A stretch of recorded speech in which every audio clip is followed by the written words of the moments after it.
Social media వేదికగా మరోసారి కూటమి ప్రభుత్వంపై వైసీపీ అధినేత మాజీ సీఎం వైఎస్ జగన్ ఫైర్ అయ్యారు. మాఫియా తరహాలో రాష్ట్రాన్ని నడుపుతున్న చంద్రబాబుకు అసలు పదవిలో ఉండే అర్హత ఉందా అంటూ ఆయన నిలదీశారు.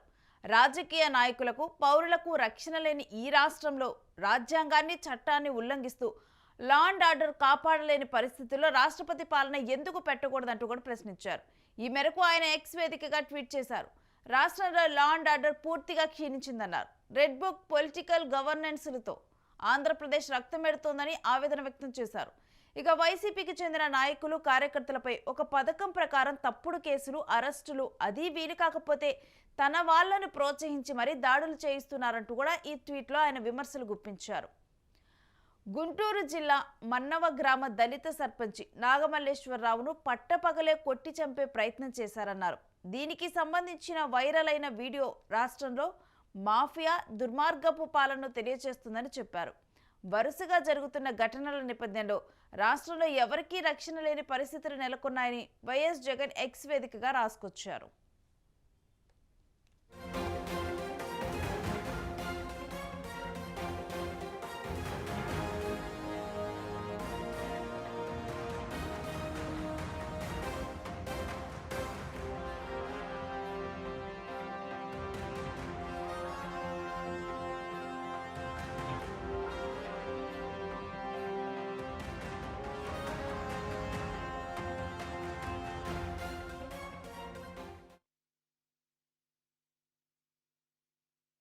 ఎక్స్ వేదికగా ఒక ట్వీట్ చేశారు. అయితే దీంట్లో ఆయన ప్రజెంట్ కూటమి ప్రభుత్వం మీద విమర్శలు గుప్పించారు.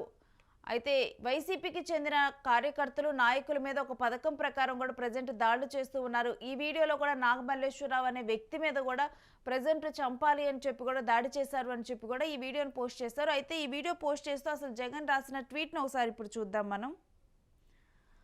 రాష్ట్రంలో లా అండ్ ఆర్డర్ పూర్తిగా క్షీణించింది. Red book political గవర్నెన్స్లతో Andhra Pradesh రక్తమోడుతోంది.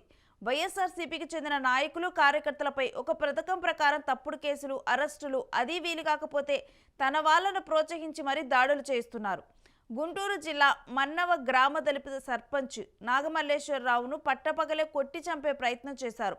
దీనికి సంబంధించిన వైరల్ అయిన వీడియో రాష్ట్రంలో మాఫియా, దుర్మార్గపు పాలనను తెలియజేస్తుంది. నాగమల్లేశ్వరరావు కుటుంబం మొదటి నుంచి వైఎస్ఆర్సీపీలో ఉండటం, ప్రజల్లో వారికి మంచి గుర్తింపు ఉండటం టీడీపీ వారికి కంటగింపుగా మారింది.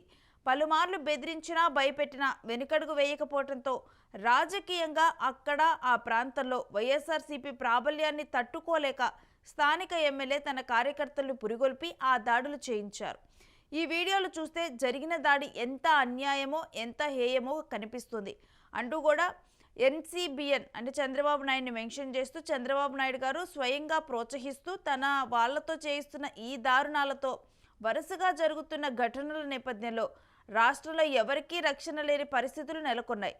మాఫియా తరహాలో రాష్ట్రాన్ని నడుపుతున్న చంద్రబాబుకు అసలు పదవిలో ఉండే అర్హత ఉందా? రాజకీయ నాయకులకు, పౌరులకు రక్షణ లేని ఈ రాష్ట్రంలో రాజ్యాంగాన్ని, చట్టాన్ని ఉల్లంఘిస్తూ లా అండ్ ఆర్డర్ కాపాడలేని పరిస్థితుల్లో రాష్ట్రపతి పాలన ఎందుకు పెట్టకూడదు అని ప్రశ్నిస్తున్నాను. సో ఈ విధంగా కూడా జగన్ ట్వీట్ చేశారు. అయితే ఆ సర్పంచ్ దళిత వ్యక్తి, అదేవిధంగా వైఎస్ఆర్సీపీ కార్యకర్త ఆయన్ని కంట్రోల్ చేయలేక కూడా ఇప్పుడు ప్రజెంట్ అక్కడ ఎమ్మెల్యేనే ప్లాన్ ప్రకారం కూడా అంటే వైఎస్ఆర్సీపీ ఆ ప్రాంతంలో ఉన్న ప్రాబల్యాన్ని వీటన్నిటిని కూడా తట్టుకోలేక అక్కడ ఎమ్మెల్యే ప్లాన్ చేయించి దాడి చేశారంటూ కూడా మాట్లాడారు వైఎస్ జగన్. ఇక ఆ తరువాత ఇక్కడ రెడ్ బుక్ రాజ్యాంగం నడుస్తుందని, మరి ఇలాంటప్పుడు ఇక్కడ ఎందుకు రాష్ట్రపతి పాలన పెట్టకూడదు అంటూ కూడా ప్రశ్నించారు.